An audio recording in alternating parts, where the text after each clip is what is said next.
Move to the beat.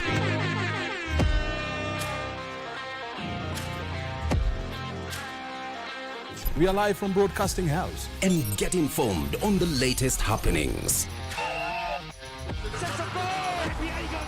KBC Channel 1.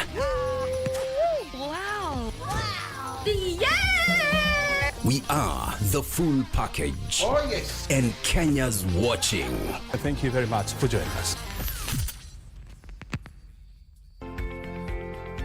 Hair loss is more than just a cosmetic concern. It's a deeply personal struggle that affects confidence. Traction with females is the most common alopecia. That's where we help the women to regrow their hair.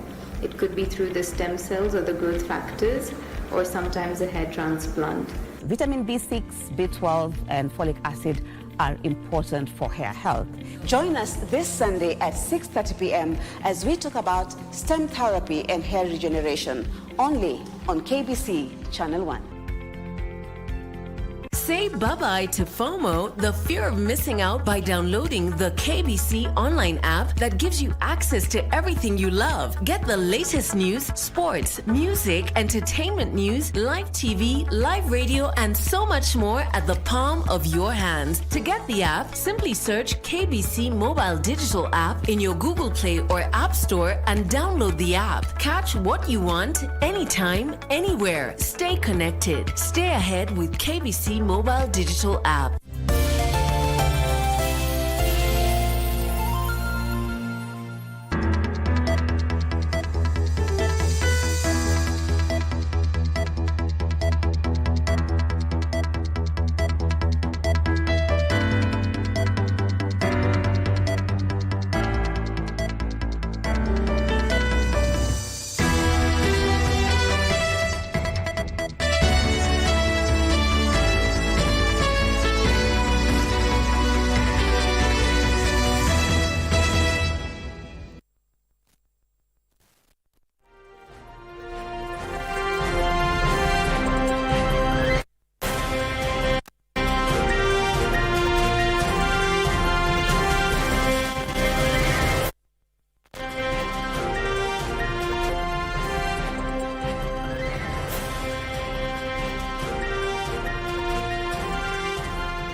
Good evening and welcome to the Legends edition on KBC Channel 1. I am Fayyaz Qureshi. Our sign language interpreter for tonight's bulletin is Lucy Mara. But first, a quick look at stories making headlines on tonight's edition.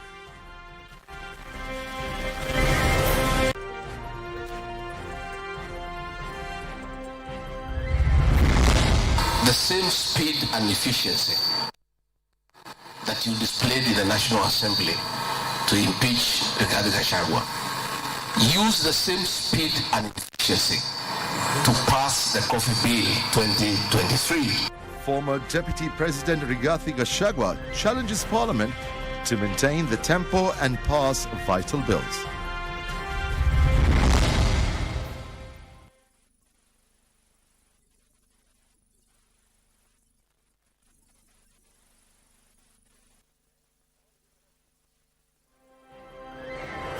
Look on the brighter side.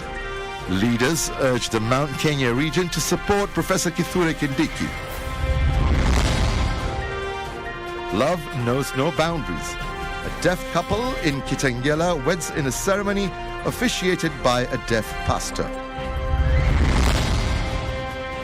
And fallout after botched surgery. The Ministry of Health defends the closure of Omnicare Medical Limited.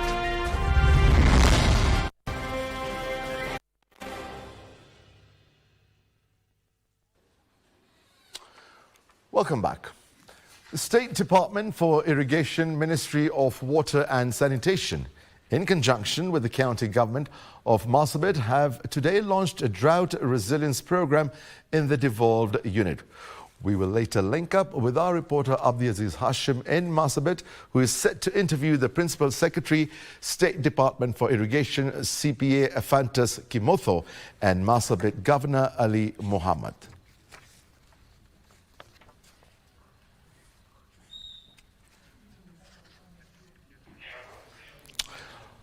Former Deputy President Rigathi Gachagua has pledged to give the Mount Kenya electorate a new political direction. Speaking at a funeral service at Kiamwathi Anglican Church in Kirinyaga County, Gachagua also challenged MPs who hastily removed him from office to use the same zeal to pass the coffee bill. Gishuki Washira reports. A day after Professor Kithure Kindiki was sworn in as the third deputy president, immediate former deputy president Rigathi Gachagua hinted at forming a new political vehicle that will give his Mount Kenya stronghold a new political direction. Tunataka tujipange na tuongee na Rigiji aende atafute wale marafiki wengine, sisi tuunde serikali. Na hata Bwana Ndegwa Wajiru amesema hata rais hatuna shida na yeye, sisi unajua tunataka tumpatie nafasi hiyo miaka 3 zile ahadi alipeana afanye nini, atimize, si ndio? Ndio arudi kwetu tena, si ndio? Speaking during the funeral service of Anna Wanjiru, a grandmother to Faragwe MCA David Mathenge, Gachagua challenged the MPs who impeached him to pass the bills at the same speed they impeached him so that Kenyans could benefit.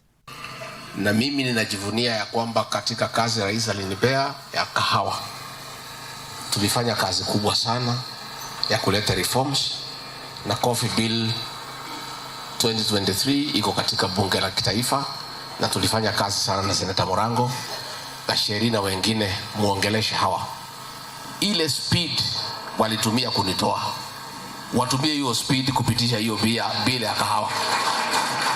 Accompanied by his wife, Pastor Dorcas, the former DP assured the residents that he would not forsake them and defended his development track record, saying he never let Kenyans down.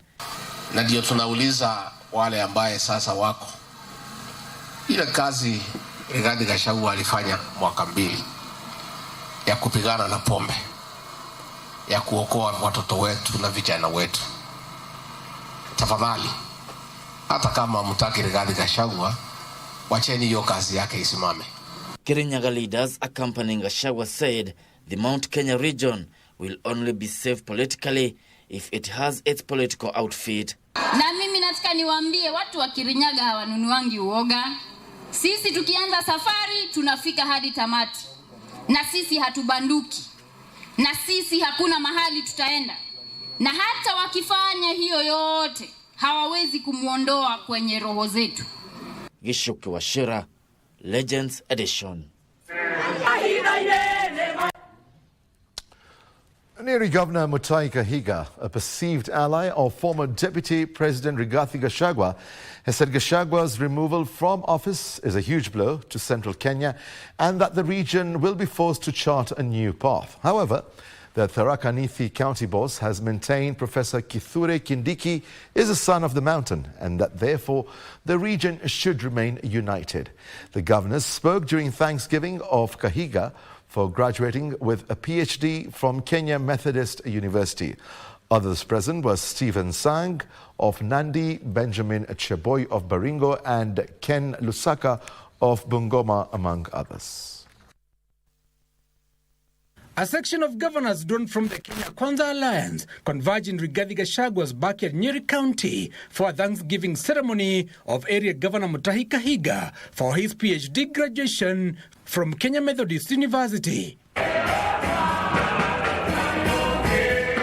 The governors used the platform to weigh in on the swearing-in of Professor Kithure Kindiki as the new deputy president following the impeachment of former DP Rigathi Gachagua. When a tree is cut, it can still grow again.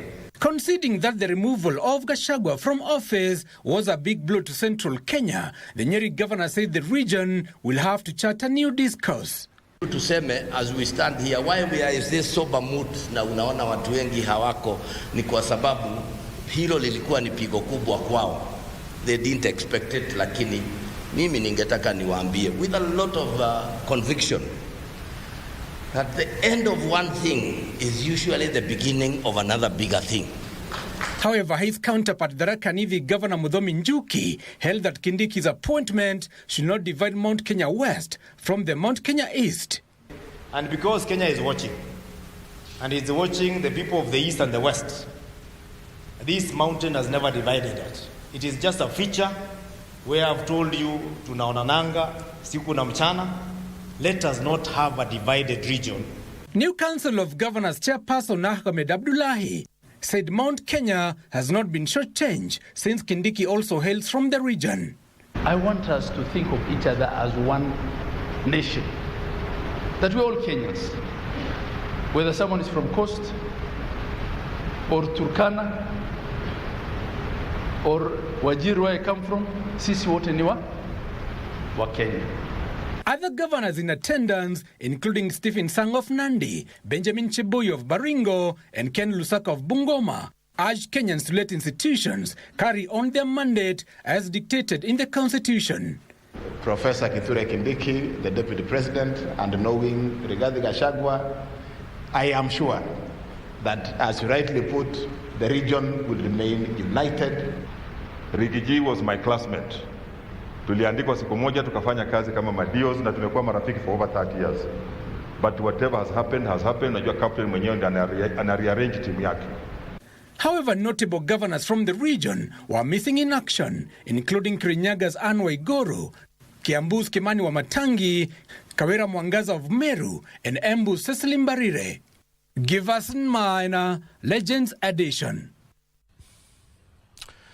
Wiper Democratic Party movement leader Kalonzo Musyoka says the opposition is re-engineering itself to ensure that each Kenyan vote matters in the general elections.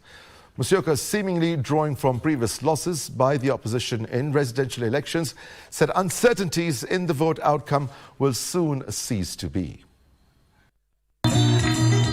With barely 3 years to the 2027 general elections, the opposition is asserting its position in Kenya's politics, the broad-based government notwithstanding. We are re-engineering ourselves. So Kenyans should not give up hope. Kama chama, bado sisi ndio the opposition party na chama imara katika Kenya hii. Wengine wanasema tuko ndani ya serikali. Si tulipeleka tu huko wachezaji wa kulipwa. Baada ya loan, political parties act inasema lazima tukue na coalition. Hatuna coalition yoyote na chama ya Kenya Kwanza. Kalonzo saying integrity of the vote must be upheld. The trouble with us in Kenya is you vote and you don't know what happens to your vote. But we are coming to the end of that torture because our world view is changing. The time when your vote will matter has come. Kalonzo, who was speaking in Yatta at the launch of the 1-acre smart farming program, however, emphasized the need for leaders to work in harmony. Na ujue mimi nikiongea kama mtu wa Mount Kenya, mimi nimekuwa hapo. Karibu sana, nilikuwa kwa serikali ya Kibaki kama assistant minister. Nikaona Kibaki akikuja kuwa president. Nikaona Uhuru Muigai wa Kenyatta akija kuwa president. Mimi nilikuwa hapo kwa hiyo campaign. Si bado tena juzi tulikuwa kwa Ruto tukifanya campaign. Sasa vile hao wanakujanga ndio vile Kalonzo anakuja. Ndiye atakuwa president 2027. Ile pesa tunaokota ndio tunalipa wafanyikazi mshahara nayo, na tunalipa tu basic.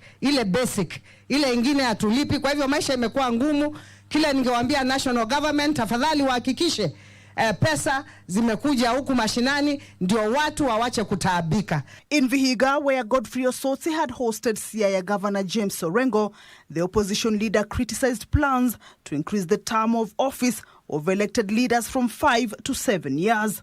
It is the people of Kenya who enacted the Constitution of Kenya. Sasa sisi kama wanachama cha ODM lazima tusimame imara. Mimi si support mambo ya miaka 7. Mimi nasema ya kwamba sisi viongozi tuende miaka 5. Kwa sababu miaka 5 imetosha viongozi kufanyia watu kazi. Kama uko na kazi inaweza onekana miaka 5, utaongezwa kipindi ingine. Kamchenza for the Legends Edition. The Ministry of Health is defending the closure of Omnicare Medical Limited as a move necessitated by investigations that revealed serious non-compliance with medical institutions' regulations. This is after the facility came to the limelight following a fatally botched surgery. A woman identified as Lucy Wambui died after undergoing surgery at a Body by Design clinic, which is operated by Omnicare Medical Limited. This prompted a probe by the Kenya Medical Practitioners and Dentists Council into the facility's practices and standards, leading to its closure. In a statement, Public Health Principal Secretary Mary Muthoni says investigations by the Kenya Medical Practitioners and Dentists Council into Omnicare Medical Limited after a botched surgery reveal serious non-compliance with medical institution regulations, particularly Sections 4 and 15 of the Medical Practitioners and Dentists Act Cap 253. The inspection found that the facility failed to meet patient safety regulations, crucial for protecting the health and well-being of patients. This led to KMPDC ordering its immediate closure until all necessary corrective actions are adhered to. A thorough investigation is ongoing regarding the institution and the staff involved in Ms. Lucy Wambui's treatment. The Council is examining the extent of culpability and determining the appropriate action to ensure accountability and prevent future incidents of malpractice. A legal battle is in the meantime looming between the City Medical Facility and Kenya Medical Practitioners and Dentists Board following the cancellation of the facility's operation license on 31st October this year. It closed the facility. We are challenging that decision. One, our clients were not heard. A decision was done without their input. They were condemned and heard. The PS adding that updates on the investigations will be provided as more information will be made available to them. Yusufar reporting for the Legends edition. A deaf couple in Kitengela, Kajiado County has captured the hearts of many after defying the odds and tying the knot, proving that love knows no bounds. Surrounded by family and friends, the couple's inspiring nuptials was officiated by a deaf pastor. Our reporter Kasichana Masha attended the wedding and brings us the story of the unique ceremony. Saturday, November 2nd, 2024 may have been an ordinary day for many, but not for Rufitabu and the love of her life, James Njuguna. Family and friends from far and wide thronged PCEA Kitengela Township Church in Kajiado County to witness their wedding.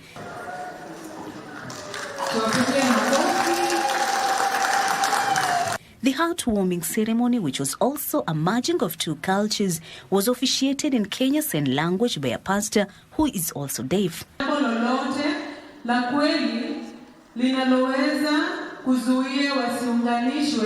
Part of the sermon included tips on how to appreciate the couple. Mimi James na kutoa ewe Rufi kwa mke wangu, to love you, to hold you and to make you happy. The marital vows were sealed with rings and signing of the marriage certificate.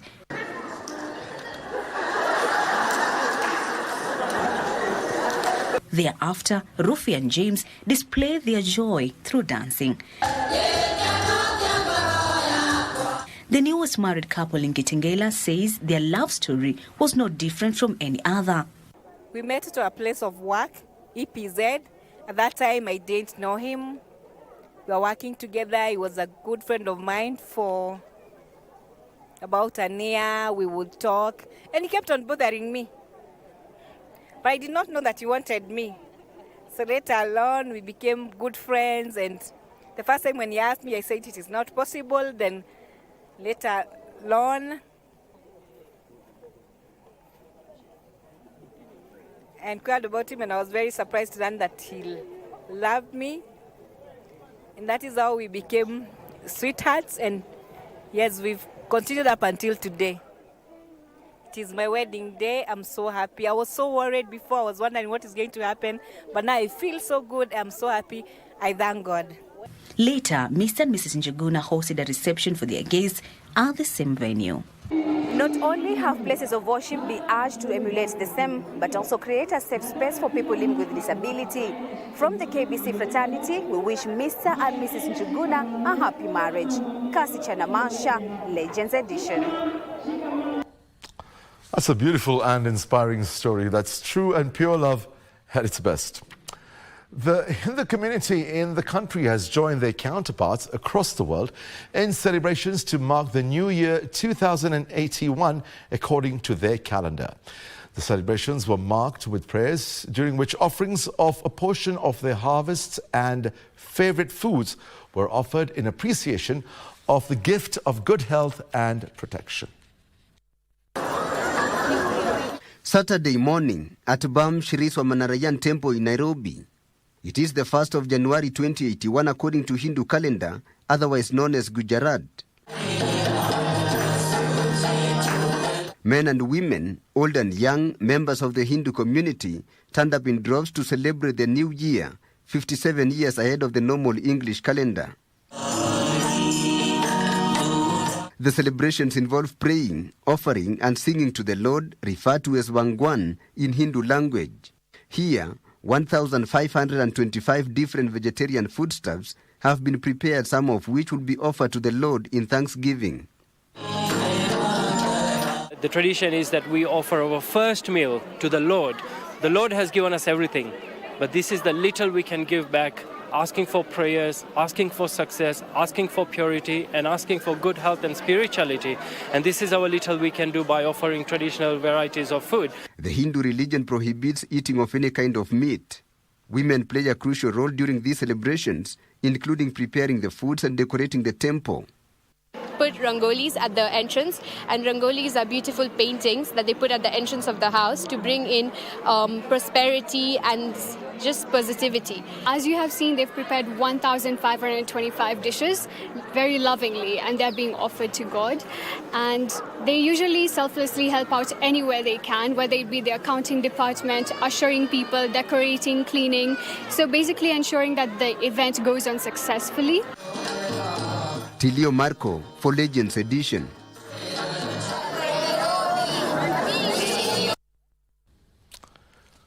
A section of journalists in Mombasa County is now calling on the government and relevant authorities to take decisive action against perpetrators of violence targeting journalists in the line of duty. This comes as the world commemorates the 10th International Day to End Impunity for Crimes Against Journalists on 2nd November 2024.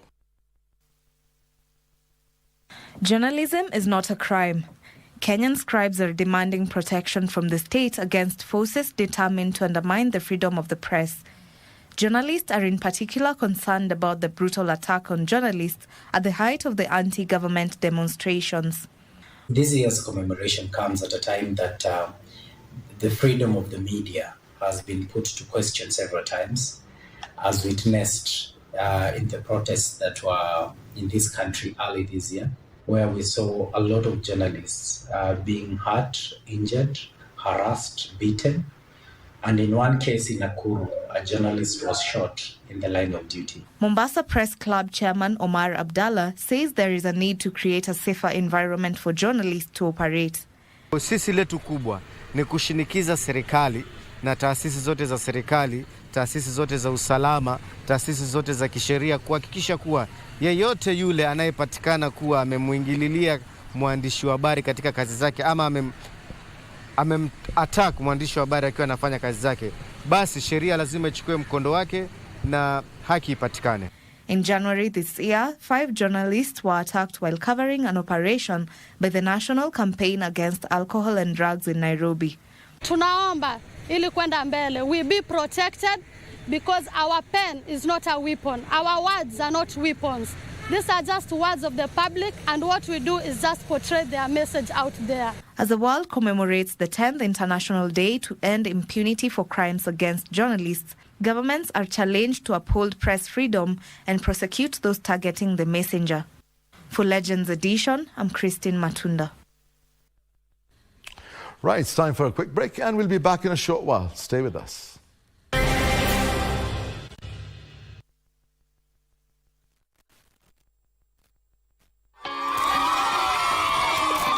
tangu nishinde gari imenisaidia sana. Nimekuwa nikitumia kubeba watu. Angalau naona life inabadilika. Sikosi angalau kwa siku. Nilikuwa donda, nilikuwa tu msave hivi. Sasa hivi nina gari, naweza drive na naweza beba watu, naweza make my own money. Mungu amekutoa kwa matatu. Dial *570# option 4. Hapo kuna Pro Box. Na ina feel poa sana kuendesha gari ambayo unajua imechangia pakubwa kusaidia society. Unaweza anisha nayo busy yako ya transportation, ida kubebea watu wasoko vitu, na niko sure by the end of the day uta make ends meet. Dial *570# option 4 na Pro Box ya kushindaniwa. Hello, fabulous ladies. Welcome to the talk show that's all about sisterhood, empowerment, and unfiltered conversation. We will be focusing on women. We believe in women. We are really changing. We are creating a safe space for women to connect, thrive, and share. Just because you're a woman on a bike, you're labeled in a certain way. It's not just a talk show, it's a movement. When they are standing, we need to stand out. From heartwarming tales to hilarious adventures. They could ask me, Catherine, why are you learning? We are turning the spotlight on women who are breaking barriers in their individual fields. You have to have a vision. You are the leaders of Kenya today. Keeping it honest and relatable. Mental health is real. Yes. Where there is no communication, there is no relationship. Join the sisterhood every Sunday at 4 p.m. on KBC TV for Dada's show.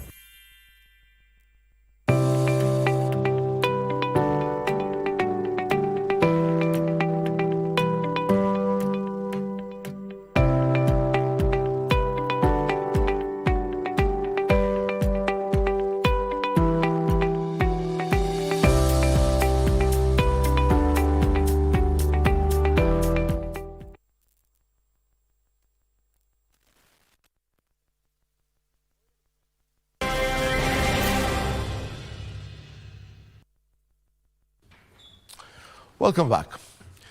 Deputy Chief of Staff in charge of Performance and Delivery Management in the Executive Office of the President, Elliot Owalo, has called upon human resource managers to manage succession in their various workplaces.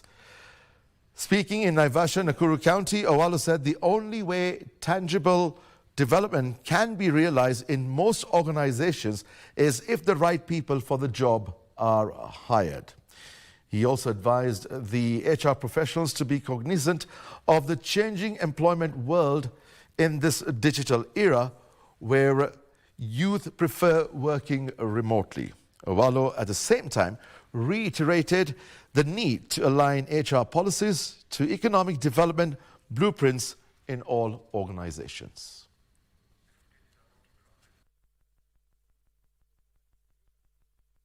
Family, while we're waiting for the footage for that particular story, we'll move on with the next story now. A family in Kayole, Nairobi County, is appealing for assistance to find their lost son. 11-year-old Dan Otieno was last seen on the morning of Saturday, 28th of September 2024, when he left for school. As Doreen Aranga reports, it has been an agonizing search for the family as days have turned into weeks and now a month. Dada Otieno is a father in distress. Na hiyo siku mtoto alienda kawaida kuenda kusoma. Edward says his son left their Kayole home for tuition at Komarok South Primary School on Saturday the 28th of September 2024 and did not return. Mwalimu akaniambia mtoto alikuwa shule, lakini kuna mwenzao ambaye alikuwa mgonjwa anaitwa Ian. So akaonelea achukue mtoto wangu ambaye anaitwa Joseph Dan pamoja na mwenzake ambaye anaitwa Sandra wamsindikisha Ian wapi nyumbani. Lakini akanipromise ya kwamba mtoto anakuja nisiwe na wasiwasi. So mimi nilikuwa na wasiwasi kwa sababu ilikuwa ni usiku saa 3. Edward states that several attempts to reach Dan's class teacher to establish events that led to its disappearance have been unsuccessful. Nasema walipofika mahali pale kuna drainage hapo. Huyo Ian akasema alianguka. Baada ya kuanguka hakuona Dan tena kwanza. Sasa anasema yeye alikuwa rescue na mama mwingine. So huyu Dan wangu hakuonekana tena. Thereafter, the family filed a missing person report at the Soweto police station. Afisa mwenye alikuwa akamuuliza mwalimu, mtoto yuko wapi? Mwalimu akasema mimi niliwatuma. Nikawapea shilingi 10 wakule wakienda wakipeleka mwenzao.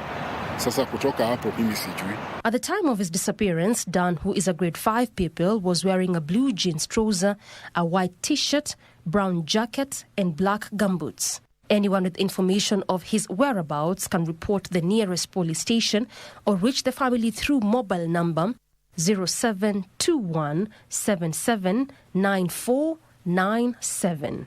Doreen Arange for Legends Edition. At least 4 million trees have been planted over the last 3 years since the President, William Ruto, launched the 15 billion tree planting exercise that seeks to realize at least 30% forest cover in the next 8 years. Elliot Owalo, the Deputy Chief of Staff in charge of management and delivery in the Executive Office of the President, says a concerted effort from all stakeholders is needed to ensure the target is met. Eliud Owalo, Deputy Chief of Staff in charge of management and delivery in the Executive Office of President, says that while the country has made great strides since the launch of the National Tree Growing Restoration Campaign, more efforts is needed to attain the 30% forest cover by 2032. The national tree cover overall is today above the 10% target. We are at 12.13%. But over the next 10 years, we envisage that we should be able to attain a national target of 30% tree cover all over the country. That means 30% of any available space should be covered by what? By trees. Owalo further says the country cannot afford to ignore the environmental impact that comes with deforestation and environmental degradation. We have to cascade it down to the lowest levels everywhere all over the country. We must plant trees. That is the only way also to help us forestall certain calamities such as soil erosion and floods. Owalo spoke as he spearheaded the planting of 10,000 trees in Kisumu West, Kisumu County. The government wants each person to plant at least 30 trees annually, which will build up to the targeted 15 billion trees. Personally, over the years, I've done more than 1 million trees. Yeah? So I'm a proud owner of a forest, okay? But it's a question of being committed, yeah, dedicated, and also anything that you do, you don't give up. Achawa Simon, Legends Edition, Kisumu County.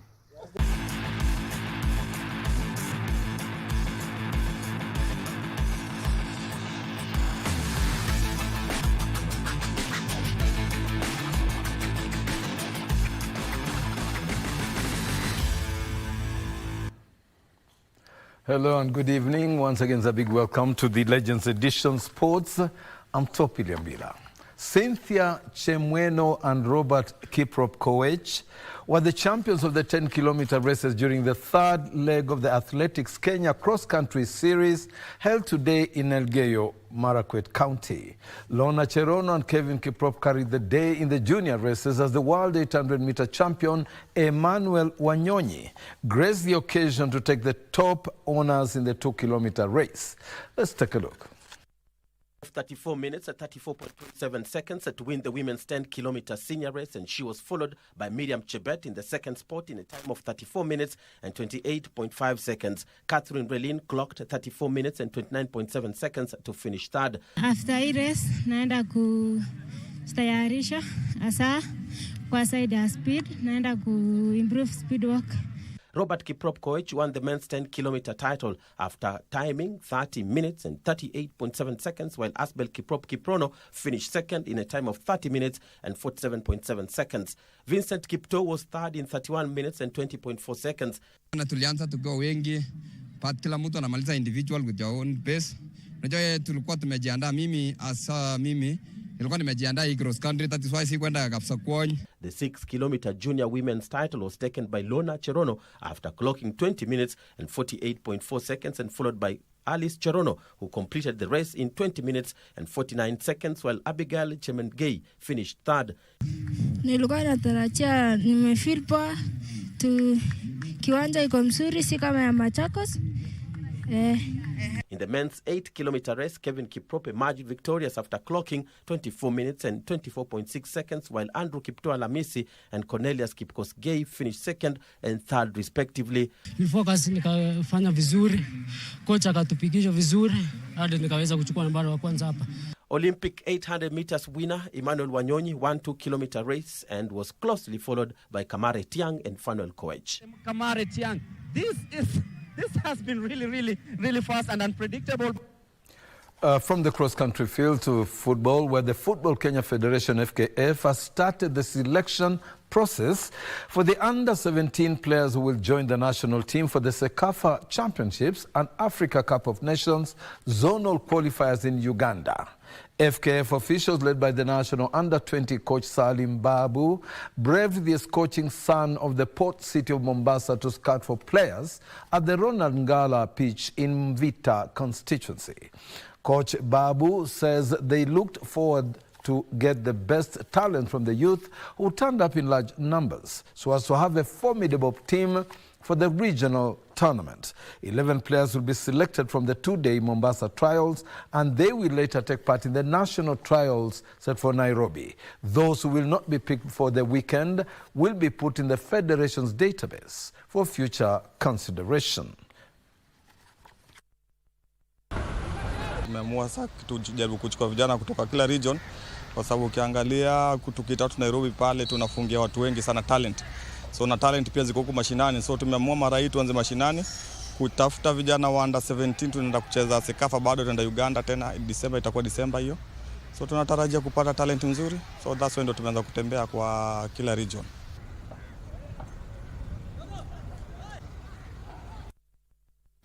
From the basketball front, Al Ahly Sporting Club of Egypt have emerged victorious in the FIBA Women Basketball League Africa qualifiers after leaving KPA Dockers heartbroken at the semi-final stage. They beat Reg of Rwanda 93-68 in the finals as both booked the 2 automatic spots to the Africa Women Basketball League in Dakar, Senegal next month. KPA, who are hoping to go all the way to the finals after they took the silver last time, were denied that chance by the Egyptian side, who humbled them by 104-63 baskets in the semi-finals, as Reg beat APR 82-77 in an all-Rwandan affair. KPA could only finish 4th after APR completed a double over them in the 3rd and 4th place playoff, which they won by 85-51 baskets to finish 3rd. The two had met in the group phase, where APR won by 96-76 baskets. Equity wrapped their campaign in 5th place after they narrowly beat JKL Lady Dolphins of Uganda 59-56 in the classification matches.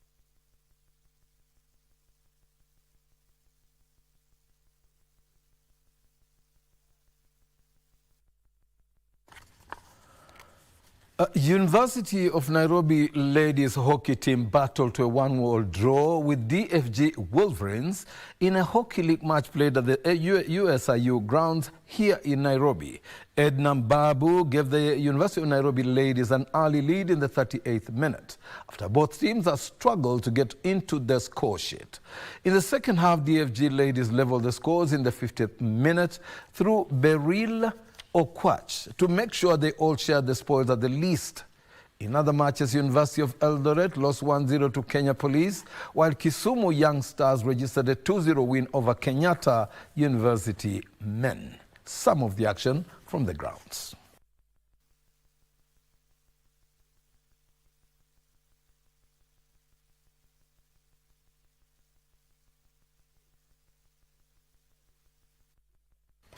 Now over to Nyeri, where GSU are off to a winning start in the Governor Mwalimu Kahiga volleyball tournament, which started today at the Kamukunji grounds in Nyeri.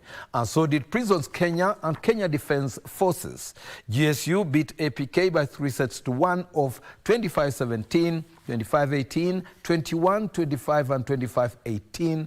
In Pool C, KDF beat Equity Bank by 3 sets to 1-2 of 25-19, 25-19, 18-25 and 25-18. In Pool B, Trailblazers were stretched all the way by Kenya Army before they overcame them with 3 sets to 2 for 25-16, 25-22, 22-25 and 18-25 and 15-10 in Pool A.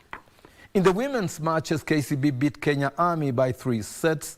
So did Kenya Pipeline against Postbank. In Pool B, as DCI beat KDF by 3 sets to 2 in Pool A.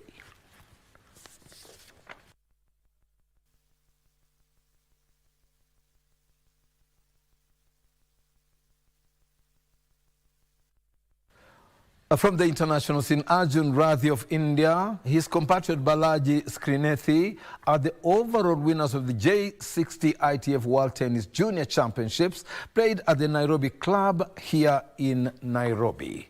Let's take a look.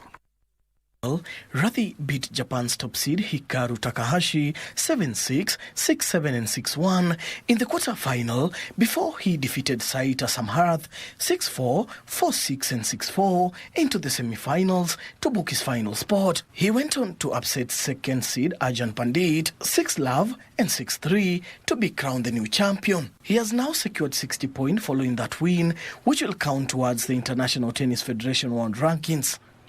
In the girls' singles, Balaji Srinethi emerged victorious after she beat Ramesh Dia in the final by 3-6, 6-1 and 6-4 in an all-Indian affair. Kenya performed pretty well this time. So we had 16 girls, 16 boys. Out of those, 5 were in the second round. And we managed to get 1 in the quarterfinals, third round. The event attracted more than 200 junior tennis players drawn from 14 countries across the world. Angela has shown that we can do it. So we have quite a number of players who we are tracking. We have Zayan Virani, we have Jeff Okuku, we have Kawira. For Legends Edition Sports, I'm Daniel Mwendwa. On the handball scene, Ulinzi men's handball team have closed in on NCPB at the top of the Kenya Handball League table after they beat JKUAT handball team by 36-14 in an entertaining Kenya Handball Men's League match played at the Nyayo National Stadium. Ulinzi came into the match determined to collect the maximum points despite the scorching sun, and their determination bore fruit against JKUAT, whom they dominated to lead 23-9 into the breather. JKUAT fought back in the remaining half, but Ulinzi held on to their lead to emerge victorious. In other matches, Hammers beat Heatwave 43-33.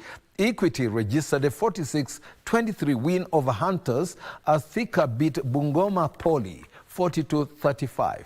The Kenya Handball League continues tomorrow at the same venue.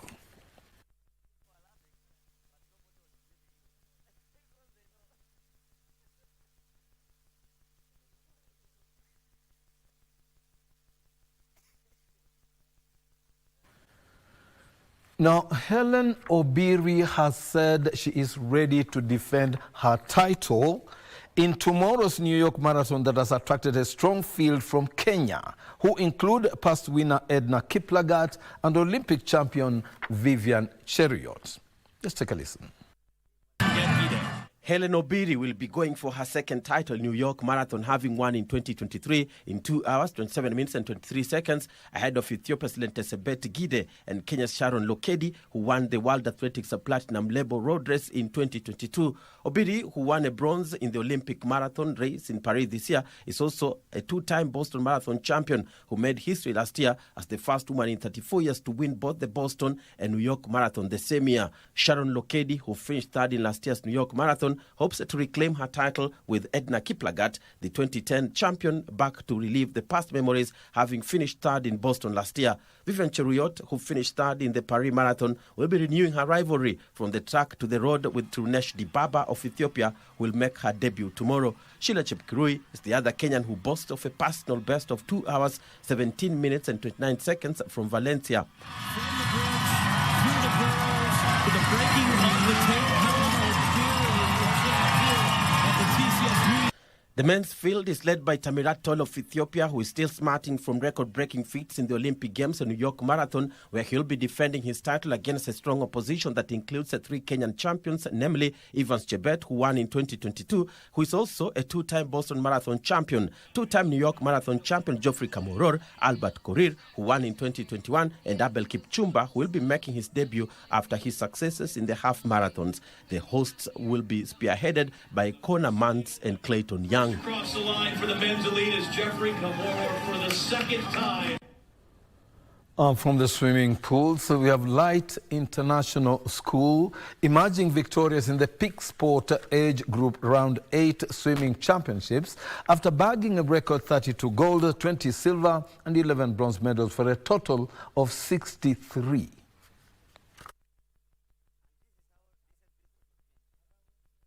Other pools.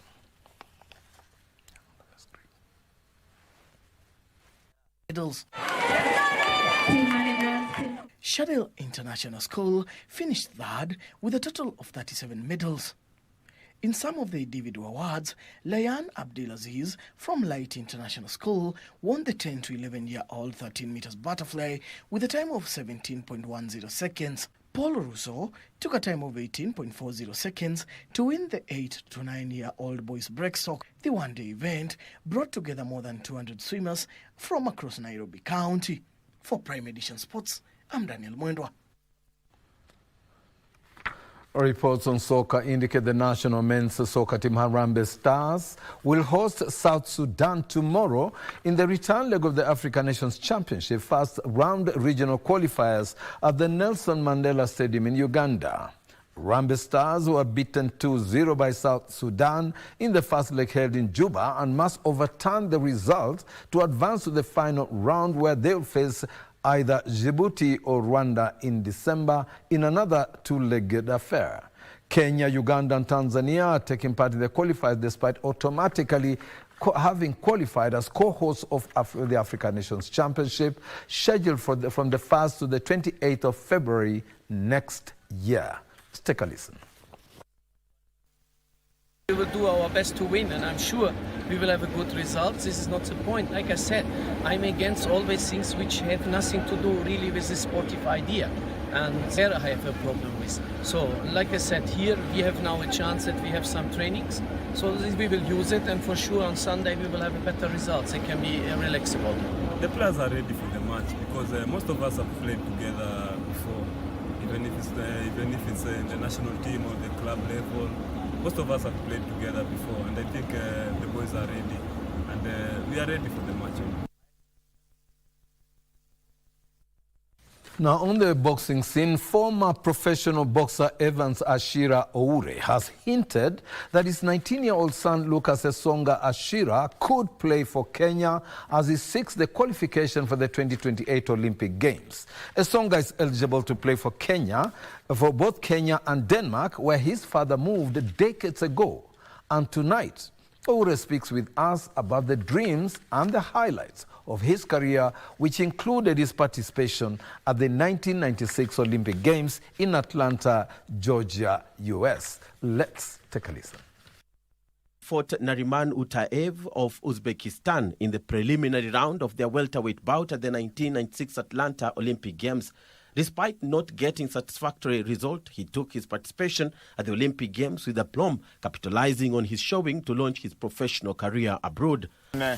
Boxing all the top in Africa Championship, Commonwealth Championship, Olympic. My Olympic fight was a little bit more like I thought I won the fight, but I didn't win for some reason because I don't understand how it went. But I think I was the guy who scored most points and the guy who, from the Kenyan team that actually scored many points and seemed like I'll knock the other guy out. But that shaped my career as a pro, which means I moved on to talk to different promoters offering me different deals. And that's why I'm here. I feel happy that I took the deals and I moved forward and become champion. Prior to the high-profile fights, the 55-year-old had to wait for his turn after arriving in Europe. If I talk about how I moved out of Kenya, first I was in London. I lived in the gym a few months, boxed a few guys, trying to get a deal. Then I It wasn't working. Then I got a deal in Denmark. I went to try a few fights, and I was more than good, they thought. So the idea was like every time I had to work hard and do something. And I realized the culture is like the harder work, the better I can get. It's just if I don't work hard, I can't be who I want. So the boxing, like you will say, it's like a seesaw. You cut this way, you come back, you cut. So it's like you give and you take.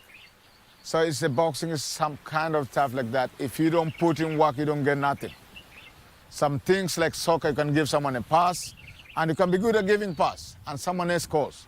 You get all the noise, so-and-so scored the goal, so-and-so, but you're good at giving pass. If they take you away, so-and-so will not score a goal. But boxing is like, you need to score goals.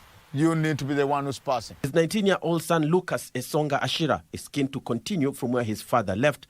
Since he also been boxing, it's had motivated me. And yeah, also he's been taking me up in the ring since I was small. So, you know, I've been exposed to boxing in a young age, which gives me the drive. Esonga, a lightweight youth champion in Denmark, is eyeing the 2028 Olympic Games slot with the probability of him fighting for Kenya at the Games. Aiming for Olympics, but let's say we get a good offer in beforehand. We'll, of course, just get on with it because there's no time to wait, no time to waste. So we putting in the work, aiming for Olympics, and then we're going pro after. And normally I say now we're trying to chase Olympic 2028 in LA. And I know going to Olympic is not taking a driving license. I use driving license because driving license is what young people go and do, and they're like, oh, I got a license, I have a driver now. They know they have to get a car, or they can drive a friend's car. But this is something else. I know going to Olympic is changing how you sleep, when you sleep, what you eat, who you walk around with, who you talk to. You change everything in your aspect. European qualifying, we don't make it. We'll do the Africa qualifying, which means we'll come in for Kenya anyway. Because we can do a trial in the national team and see if someone's better than us, then of course it's good. But if it's not, then we can always consider having him in Kenya, box for Kenya and do stuff like that. With Kenya enjoying considerable success on the global stage in years of yore, boxing standards have since plunged and require vibrant programs to spur interest in the sport once again. So we have enough talent to come out and have at least 22 fights every kid in the gym. That will keep them more busy, keep them more disciplined, make them work out every day. But you have 2 fights a year, you can't even call yourself a boxer. It's like a motionist. My motionists have more fight than these guys. Now, this year we didn't have anybody in Olympic. Why will you do that? Because everybody's selfish. And for one to reach dazing heights in the sport, Ore has a word for the dreamers. To be serious, if you box, you can't. If you box, you're sacred. You are like a god to your own self. Right? That's how it is. I didn't find out until I moved out of Kenya. I was down in Miami. And then I found out boxing is a religion. You have to be obsessed. You have to stop everything else and just do it. Panadokumu, Legends Edition. Ashira Ure, a great defensive boxer in his heyday, and just as well that at least he's bringing his son to fight for Kenya. What a great time. And now, that's a wrap on the sports scene this Saturday evening. Hoping that you'll be with us again throughout the week, not just with the Legends Edition next Saturday, but throughout the week be with us, because KBC, a lot of sporting news coming through. Of course, after this, we shall have the Bridge over Congo with Patrol Kibangu Mfumu, Winnie Marie-Jose, and the DJ Salim 254. Get your dancing shoes on and ready. It was just a quick one. Of course, Arsenal, it was another letdown again, losing to Newcastle. That looks like the fans know. And I'm Topi Liambila saying it's good night for now. Stay tuned to KBC Channel 1 for the best of sporting action and news. Now over to my colleague Fayyaz Qureshi to wrap up.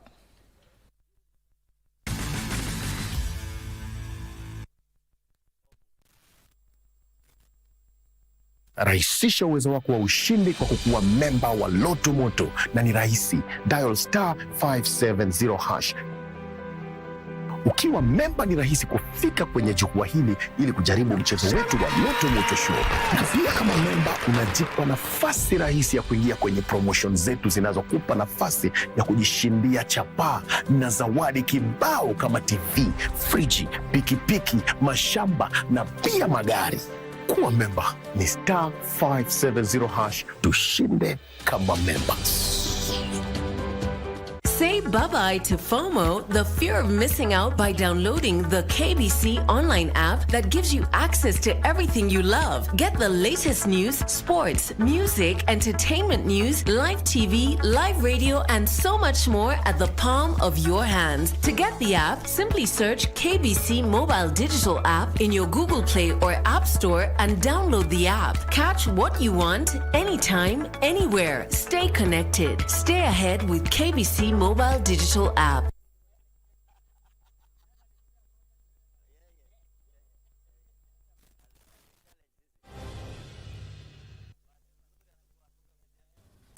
Thank you very much, Chopi Lambila, giving us the latest from the world of sports. Sign language interpreter for tonight's edition was Lucy Maura, and your host for tonight's bulletin was Fayyaz Qureshi. Now we're going to it's not a complete wrap because we're going back to the top story tonight. The State Department for Irrigation, Ministry of Water and Sanitation, in conjunction with the county government of Marsabit, have today launched a drought resilience program in the devolved unit. Let us now link up with our reporter Abdiaziz Hashim in Marsabit, who is set to interview the Principal Secretary, State Department for Irrigation, CPA Afantas Kimotho, and Marsabit Governor Ali Mohammed. Over to you.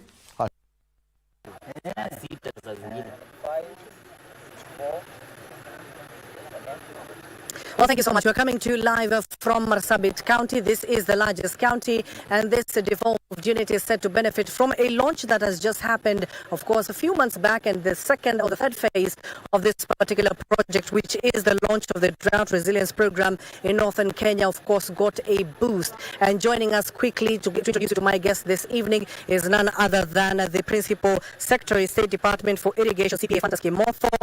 He is on my left, and of course, on his immediate left is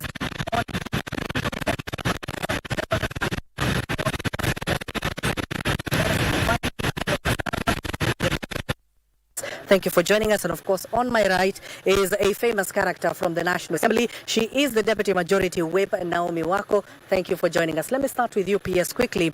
The focus has been on Marsabit and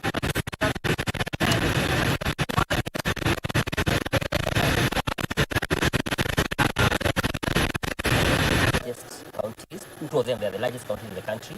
They give us the biggest potential for irrigation, and also they also happen to be among the counties with the highest poor index. Yeah. And of course, let me go now to the governor. Governor, given that this program started off way back in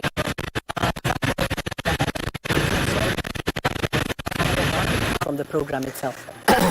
Thank you very much. Let me start by saying, first of all, I'm very, very grateful to the national government and our partners in this endeavor.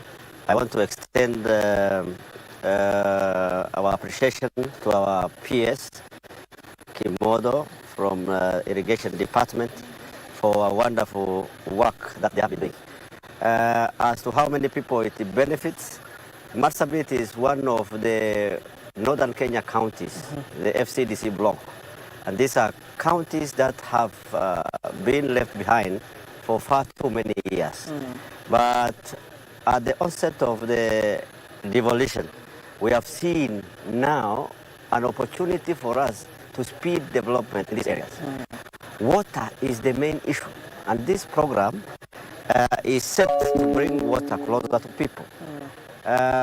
In the ward where we were today, Obu ward, is likely to benefit over 30,000 people. But overall, because that is only launching of the program, remember we have many such projects across the county in 5 zones. So close to 250,000 of our residents stand to benefit from this program once it is successful eventually. Okay. And I'm confident it will be successful. Okay. Yeah. Now we even have the PS for ourselves. How crucial is this project, not just for this particular region, and in future, are we likely to see it even going to other ASAL regions within the country? Thank you very much. This is absolutely very crucial for the country. We are all aware that ASAL constitutes 80% of Kenya's land mass. However, productivity has been very low, and the policy in government for many years has been that these ASAL areas have been relying on relief food supplies. But now, with the onset of this project, we are going to experience a situation where residents of this area will become self-reliant. They will stop relying on relief supplies. They will start helping themselves, producing food for their domestic consumption, and even having some to sell for extra requirements. Therefore, this is a very, very strategic program, which is not only important for Marsabit, but for other 23 ASAL countries in the country. And of course, you just clearly stated something very important. Now I want to take it to the Deputy Majority Whip, that is Mheshimiwa Naomi Wako. Mheshimiwa, this is a majorly, of course we know where Marsabit is. It's surrounded by hills. We do have forest here, but pastoralism is very key to this particular region. So what will you tell the people of Marsabit County to ensure that at least they go into agriculture? Thank you very much. Number one, I would want to appreciate the PS Irrigation and PS ASAL and our governor because of their contribution to the community. Number one, again, putting into consideration the situation that we are in today, whereby we are not even sure of whether we will receive the rains. The best thing now to invest in is irrigation farming.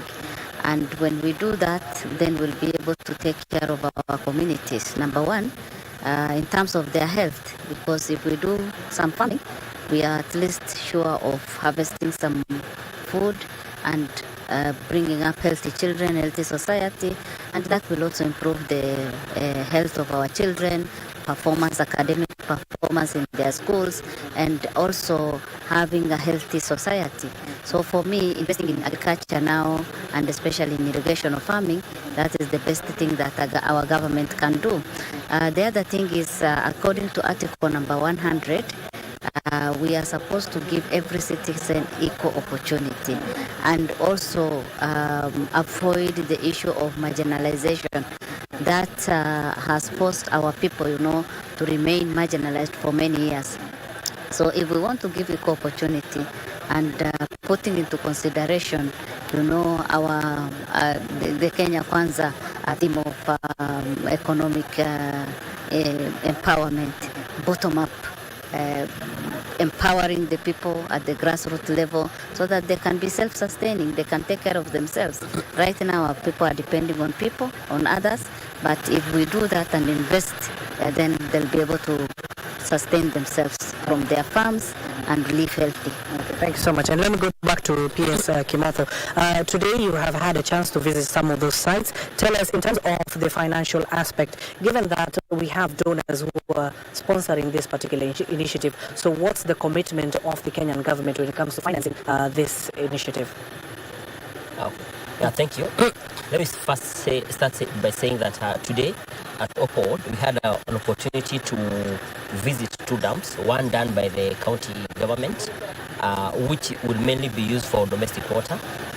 We also had an opportunity to visit another dam, which has a capacity of around 100,000 cubic, which was done by National Irrigation Authority, an agency under the State Department of Irrigation. That we are going to further do articulation so that we can be able to do irrigation approximately on 100 acres. Then after that, we also went to now launch one of the dams that will be done under this program that has been launched today. This program has 3 phases, and the total cost of the program is 1 billion. The first phase was last year, which was 170 million. The phase that we've launched today is the phase 2, which has 580 million. Then after that, we we will have phase 3, which will have the balance of 250 million. So the project that we launched today is within phase 2, and it's going to be approximately 200 million. In terms of the impact of the project, just like the governor has said, the impact of this project in that region is going to affect almost 30,000 people. In terms of water storage, the particular program will have a capacity of 750,000 cubic liters, which actually will be done in one of the biggest lagers in that area. But to ensure efficiency, we'll have to do like 3 check dams, one each for 250. But all the 3 combined will help us irrigate an area of 500 acres, which will be very helpful towards the feedlot system, which we are doing together with my colleague PS and also the PS of livestock. But as State Department of Irrigation, we are the ones who are actually starting at the lower end in terms of matters water security. But the program is also being done jointly by the government of German and the government of Marsabit and the national government. Now, to that effect, now, Governor, how much is Marsabit County government committed in terms of investment, manpower to this particular project so that it can come to fruition? Thank you very much. First of all, I want you to understand that this is only one of the many projects both Marsabit County and the national government jointly with other partners are undertaking. The issue of climate change has been with us now and is likely to continue to be around. You have heard the story of Lake Turkana. The water level is rising daily. Many infrastructural projects have been destroyed. We are experiencing long periods of drought. Like these short rains will have started by now. And therefore, county government of Marsabit has invested in many other programs of similar nature, though smaller amounts of funds due to availability or non-availability of the same. We've been doing small-sized dams, boreholes, and these kind of things all over the county. So I may not tell you exactly how much we have used, but I can tell you, I can assure you that it's not small amount of money. On this particular program, it's a total cost of 1 billion. The engineering aspect of it, the designs and all this kind of thing has been taken care of by the national government. But then we have also the component of facilitating the teams from the county and from the national government and from the partners, which is being borne by the county government. The last financial year, we spent 22 million towards the same preparation of this exercise.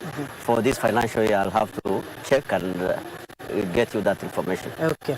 And now going to the PS of Assals, given that you're here, PS, you've seen what the governor is clearly talking about. Climate change is a problem.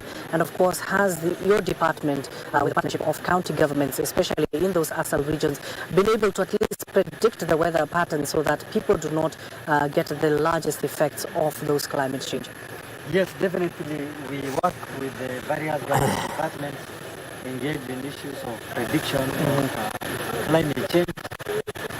For example, we have been in touch with the meteorological department recently, and they have informed us that the current rains will be very little, very scarce across 23 Assal counties, and they have asked us to prepare for situations like calamities associated with drought situations, and therefore we are prepared for a situation where we have a severe shortage of rain, which is going to have impact on livestock, impact on human nutrition, which will necessitate us to build the capacities of institutions like the countries by supporting them with relief and also visiting parts of this country where droughts are affected with a view to supply with water and food and other mitigation purposes. Now, coming back to you, PS Kimotho, we're talking about agriculture being a devolved function. This is a program that is expected to be run by the county government, of course, with the special preserves, working closely with the national government. What happens to a situation where now the project is complete, you hand over to the county government of Marsabit, led here by His Excellency? What machineries or what equipment or what personnel are you leaving behind to ensure the project comes to fruition? Okay, so thank you for that. From the initial concept, the project has been developed together with the county.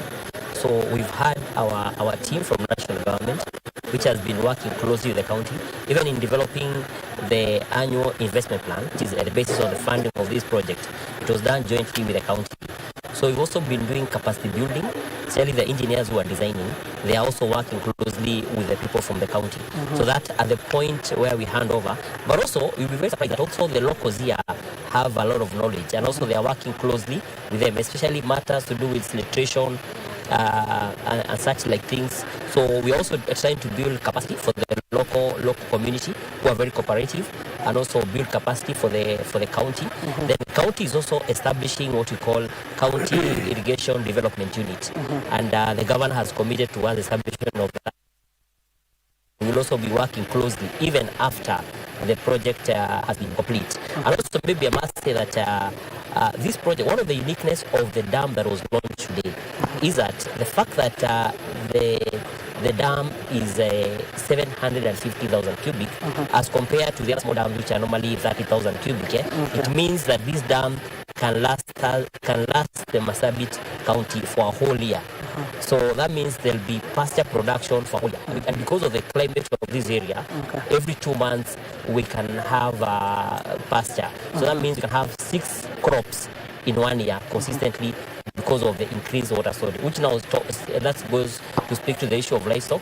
You recall that last 2 years we lost the county lost, the population here lost almost 80% of the livestock. So with that dam now, then we are likely not to have such recurrence again. Okay, thank you so much. And of course, let me go now to the Majority Whip, Deputy Majority Whip. Quickly, just tell us, given that the government has been talking about the subsidy fertilizer program, of course, which the National Assembly has played a critical part in it. So are we likely to see even being those facilitation when it comes to the subsidy program being enhanced in the county of Marsabit? Of course, as one of the 47, as part of one of the 47 counties, we expected to benefit from that. Although in Marsabit we have not been using even fertilizers. Our land is fertile, and we have been, depending on so we might not seriously need that. But of course, in order to improve and enhance our production, I think that is necessary. So we believe with the subsidized now, we should also encourage our people. And the good thing is there is a lot of civic education going on. They can be educated so that they can be better farmers, because we have never been serious in farming, because our people are pastoralists and they have been doing a lot of pastoralism but not farming. So we can give them a lot of education so that they can now diversify and get into farming. What I just want to say about livestock, restocking of livestock, is we will produce a lot of water. We will have a lot of water now, storage, a lot of water, and then we will also have a lot of fodder, but we may not have enough animals to consume. So there is need for us to think of how we can do a bit of restocking so that at least every family can have either a cow or some goats that can, that are of good grades, so that at least they can be able to depend on those. Again, there is a bit of empowerment that is needed, because right now people are quite poor, and Marsabit is among the 10 poorest counties in this country. So we need to empower them so that they can be able to invest and help themselves. Thank you so much. And of course, we're going to continue with this particular conversation. Of course, if you just allow me, just 30 seconds to the PS for irrigation and 30 seconds as well to the governor. Just quickly, given that we have run out of time, PS, is this program going to be extended in other counties? Kindly, in 30 seconds, given that we have run out of time. Yeah, yes, their intentions to extend this program to other counties. But first, what is on the table? Next week, National Treasury will be leading a negotiation with the government of Germany again for additional funding. This county is likely again to benefit. We'll be likely to get another 7 million euros. After that, probably now we'll think of other counties. Thank you. Thank you so much. Governor, 30 seconds as well, kindly, as we wrap up. Thank you very much. First of all, I wanted you to understand the 22 million I told you was specifically on the Kukup project. Okay. But in terms of resilience programs in the county, is a whole lot of investment across the county. Okay. But I want to say that this is the way to go.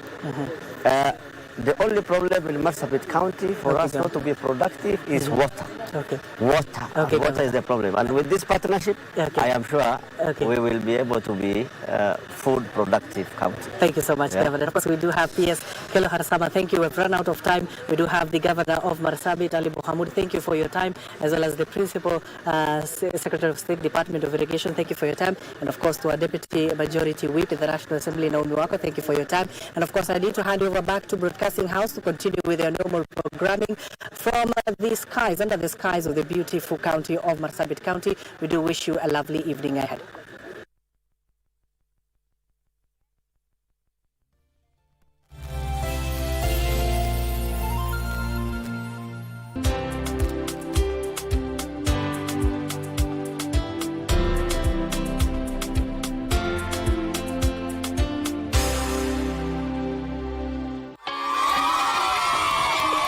Tangu nishinde gari imenisaidia sana. Nimekuwa nikitumia kubeba watu.